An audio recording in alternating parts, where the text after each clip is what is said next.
Atlas இது வந்து entertainment தான் ஐபிஎல் அப்படிங்கிறது. பட் என்னன்னா ரொம்ப ஒரு ஹீரோ ஒரு சிப்பா போய் அந்த கிரிக்கெட் அப்படிங்கிற கேமே வந்து அத பத்தி யாருமே வந்து புரிஞ்சுக்காம போயிடுறாங்களோ. ஏன்னா இன்னைக்கு பாத்தீங்கன்னா, தோனி கடைசி ஓவர்ல 2 4 அடிச்சோனே இப்ப எல்லாரும் ஹாப்பி. தோத்தது வந்து பாதி பேர் மறந்தே வந்து போயிடுறாங்க.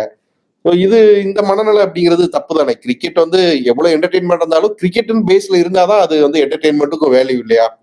அது நம்ம ஒப்பீனியன் ஸ்ரீராம். நம்மளோட ஒப்பீனியன் அடுத்தவங்க மேல திணிக்க கூடாதுல்ல. நானும் உங்களோட ஒப்பீனியனோட தான் என்னோட ஒப்பீனியன் உங்களோட ஒப்பீனியனும் சேமு. பட் அடுத்தவங்க இது பண்றாங்கன்றதுனால அவங்க ரொம்ப மோசமா பண்றாங்கன்னு சொல்றதுக்கு நம்ம ஆளுங்க கிடையாது. நம்ம அவங்கள ஜட்ஜ் பண்ண வேண்டாம். அவங்களுக்கு அதான் பிடிச்சிருக்கு. தோனி கிரவுண்டுக்குள்ள வராருன்றதுனால தானே டிக்கெட் இவ்வளவு விக்குது. சோ கடைசியில வந்த எவ்வளவு பேரு அவரை பாக்குறதுக்காக தான் வந்திருக்காங்க.